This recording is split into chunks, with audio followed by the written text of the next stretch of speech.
fishing village near Wangshu Inn? That place is deserted now, isn't it? How do you even know that place anyway? It's tiny. I don't think I've ever seen it on a single map. I'm surprised that you remember such a trivial detail. He's right, though. I did live there for a while. And now that you've mentioned it, it's given me the urge to go back and take a look around. Well then, let's go. We can take this opportunity to pay my old home a visit.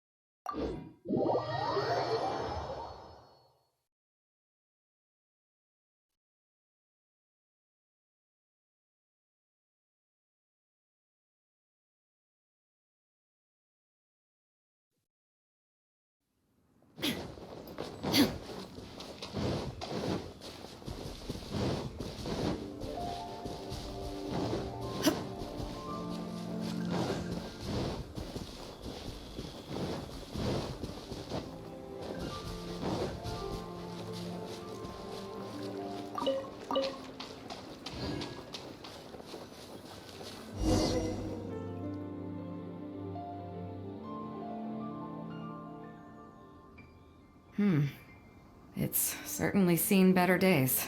It was never that impressive, but at least back in the day, it was a lively village and home to several families. I wonder how long these last few old houses will remain standing. Nothing as dramatic as you might think. A few small incidents occurred, and then people began to leave. Come on, let's take a walk around. People used to call this place Downriver because the villagers apparently moved here from a place called Upriver. With them, they brought their knowledge of fishing, which had been passed down from generation to generation. I learned a lot from them when I was here. Now Upriver is long gone, and Downriver is all but deserted. It won't be long before no one even remembers what these places are called. To Zhong. Zhong.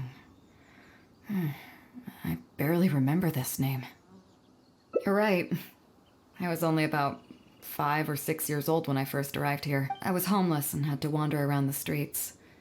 I remember finally managing to find half a rice bun, but then a stray dog jumped. Half a rice bun was not something I was willing to give up so easily at the time. So I chased. Then a few fishermen saw us running and stopped me. They were seeing me stop. The dog also stopped running, but straight away it keeled over and never got up again. I went over and saw that the dog still had the half rice bun in its mouth.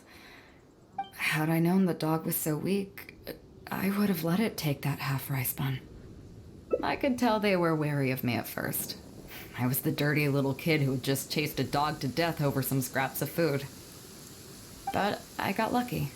The village chief took pity on me and brought me to their home. That's how I ended.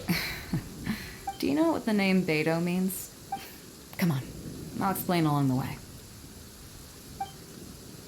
About a year or two after I arrived, the village chief fell ill during the winter and passed away.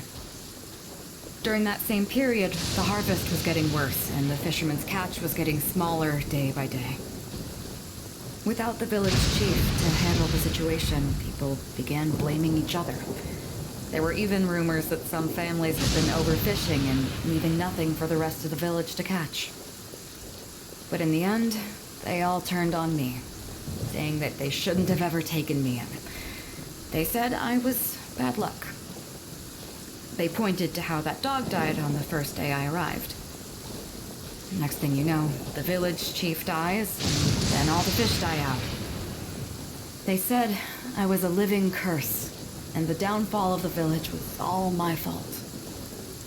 I told them that I didn't understand. I'm not a curse, I'm just Beidou. Then some of the villagers started shouting, and drove me out of the village. They shouted, "Nando controls life. Beidou controls death. Beidou controls death." Before then, all I knew about my name was that it had something to do with the stars. It wasn't until then that I realized that Beidou was a constellation. And the Alcor, one of its stars, was an omen of death. Here we are. This is the old house of the village chief. I bet he never expected that the little girl he took in would grow up to be seen as a curse that brought about the village's total destruction. What do you mean? Is that all? And let me guess. You got to Inazuma and the Electro Archon's Gnosis was taken as well? Well, you seem to wreak havoc on a grander scale than I ever could. Oh, I get it. You're trying to convince me that I'm not cursed. I appreciate it, and I'll take it. Let's not forget that the people whose names stick around are the ones who emerge from the stormy seas unscathed. And the ones who get swept away in the wind are the fledgling birds who couldn't hack it. I, for one, have never encountered a storm I couldn't weather. But your journey's far from over, isn't it? Just remember, there's no telling what else you might encounter in this vast world. So if you ever find some idiot trying to brand you as a scapegoat just because you're the one who lived to tell the tale, tell them Captain Beidou demands to have the honor along with you. Remember, you'll always have the captain of the Crux to back you up wherever you go. Two cursed scapegoats banding together for survival. Sounds like a recipe for disaster, but at the same time, I kinda dig it. I'm lucky to have a friend like you.